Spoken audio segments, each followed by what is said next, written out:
जयन्ती मंगला काली भद्रकाली कपालिनी दुर्गा क्षमा शिवा धात्री स्वाहा स्वधा नमोस्तुते। नमस्कार साथियों, मैं हूं आनंद और आप देख रहे हैं हमारा यूट्यूब चैनल ज्ञान सागर।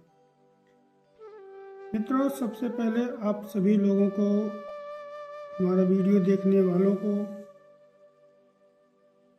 चैत्र नवरात्रि की हार्दिक शुभकामनाएं और सनातन धर्म के हिंदू नववर्ष की भी आप सभी को अग्रिम बधाई।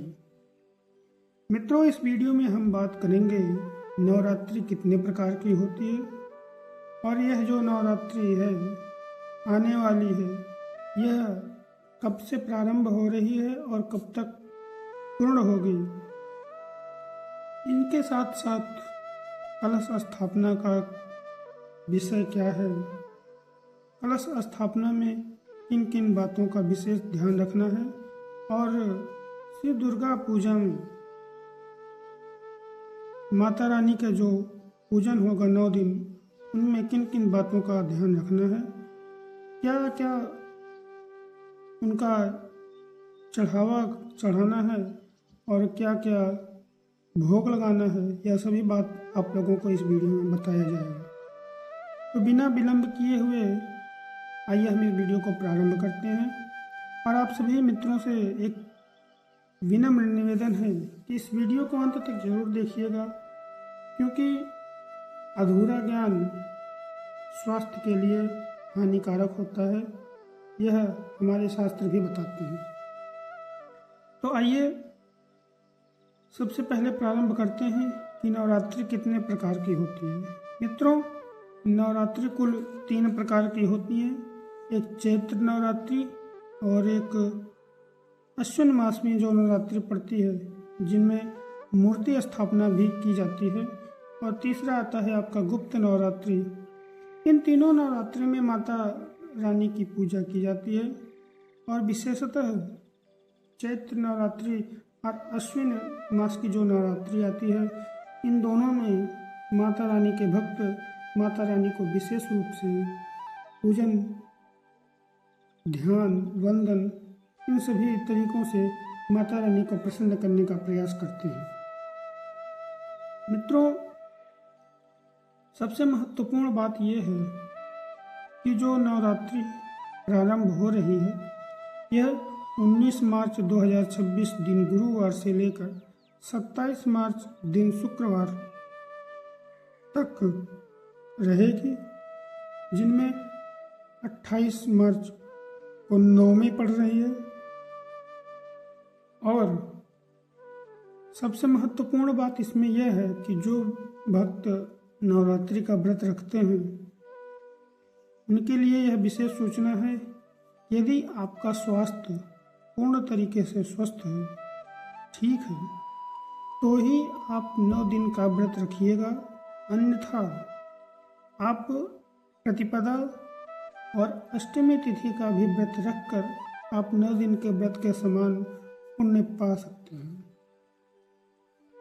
इसके साथ साथ मित्रों, सबसे जरूरी बात इसमें यह है कि जो चैत्र नवरात्रि होती है, फिलहाल इस समय तो मौसम अभी ठंडा है, बारिश होने की वजह से, किंतु कई बार क्या होता है कि गर्मी अधिक पड़ती है, जिनमें भूख और प्यास से व्याकुल होकर जो व्रतधारी हैं, उनका सही तरीके से व्रत पूर्ण नहीं हो पाता, भूख प्यास लग जाती है।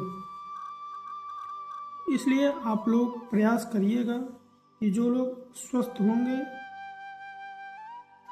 वही 9 दिन का व्रत रखेंगे।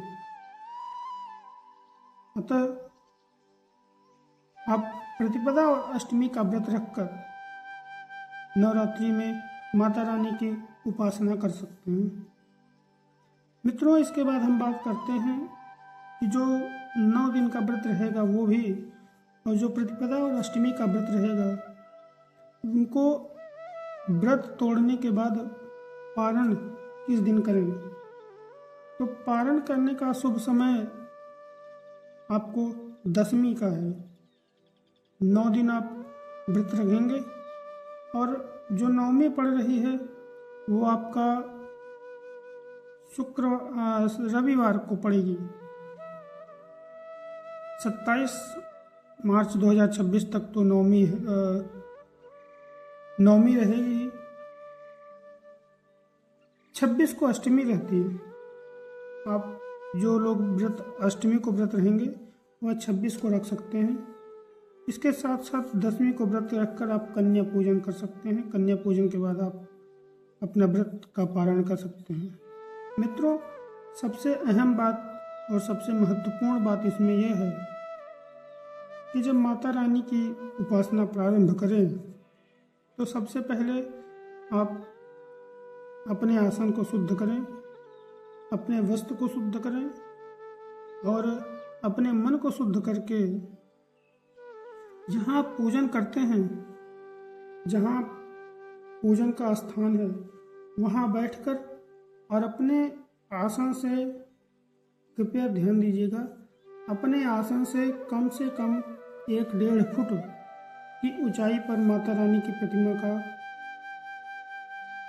स्थापना करें। माता रानी के प्रतिमा के साथ साथ आप कलश का भी स्थापना करेंगे। इन कलश में आप वह सभी चीज़ें डालेंगे जो एक पूजन में पड़ता है, जैसे जल, गंगा जल, सुपारी और दूब, हल्दी और राजकीय मुद्रा जैसे पैसे, सिक्के आदि का प्रयोग करके आप कलश स्थापना कर सकते हैं। और एक चीज़ और ध्यान रखिएगा कि जो कलश रहेगा और जो उसके ऊपर पूर्ण पात्र रखा जाएगा, पूर्ण पात्र उसको कहते हैं जो कलश के मुख पर कटोरी रखते हैं, कटोरी में जब चावल रख के उसके ऊपर नारियल रखते हैं, वह पूर्ण पात्र कहलाता है। तो इसलिए आप ध्यान रखिएगा कि जिस धातु का कलश होगा उस धातु की पूर्ण पात्र नहीं होना चाहिए। जैसे आप तांबा का लोटा लेते हैं तो तांबे के लोटे में आप कलश रख सकते हैं, किंतु उसमें अगर ये मधु डालते हैं, शहद, तो वह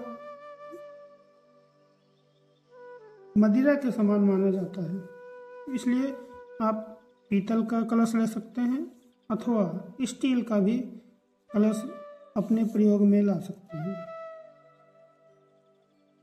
और यदि पीतल का कलश लेते हैं तो उनके ऊपर जो कटोरी रहेगी वह किसी अन्य धातु की लेकर ही पूजन प्रारंभ करेंगे।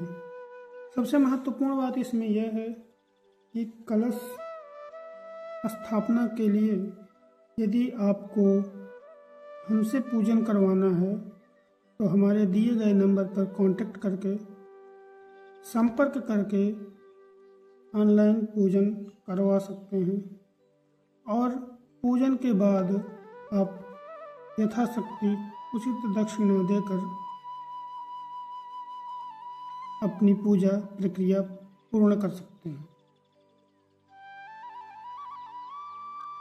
और इसके बाद हम आपको बताना चाहेंगे कि माता रानी की पूजा कैसे करें।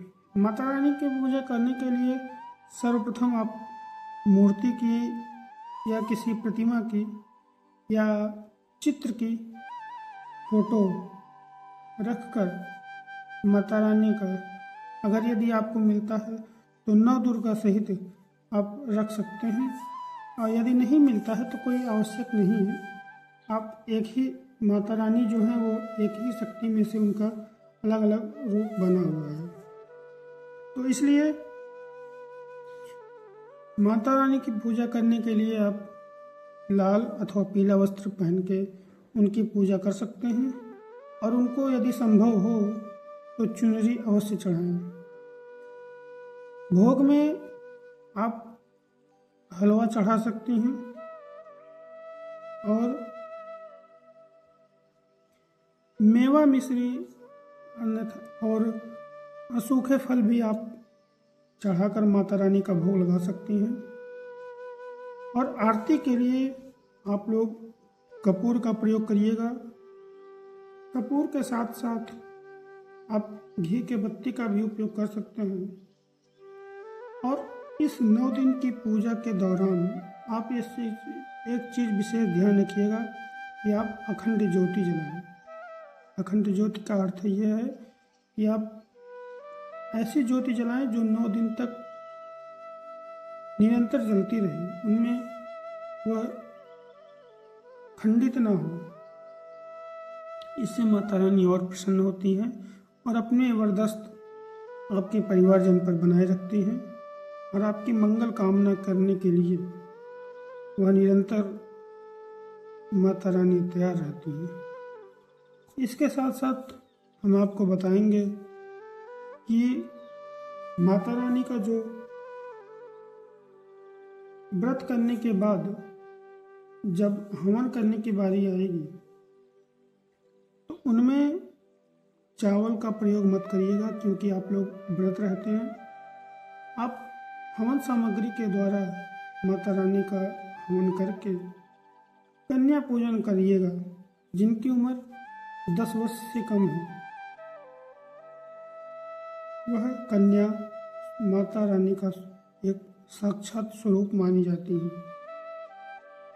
तो इस प्रकार से माता रानी का यह पवित्र नवरात्रि करके अपने जीवन को सफल बनाएं।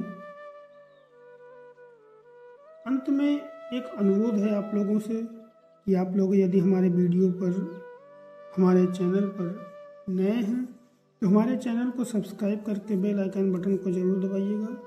इसी प्रकार के अन्य वीडियो आप लोगों के लिए लाते रहेंगे। और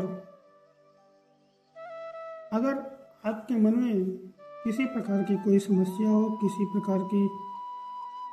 प्रकार का कोई प्रश्न आपके मन में आए, सनातन धर्म से संबंधित या नवरात्रि से संबंधित, जब तक अभी तो नवरात्रि 19 तारीख को प्रारंभ होगी, अगर उसके बीच में आप लोगों का कोई प्रश्न है तो हमारे इस चैनल पे कमेंट के माध्यम से बताइएगा। और यह वीडियो आप लोगों को कैसा लगा यह भी आप लोग कमेंट करके बता सकते हैं। और यह वीडियो आप लोगों को यदि अच्छा लगा हो तो लाइक बटन दबाकर भी हमें जो है बता सकते हैं कि हाँ यह वीडियो हमें बहुत अच्छा लगा।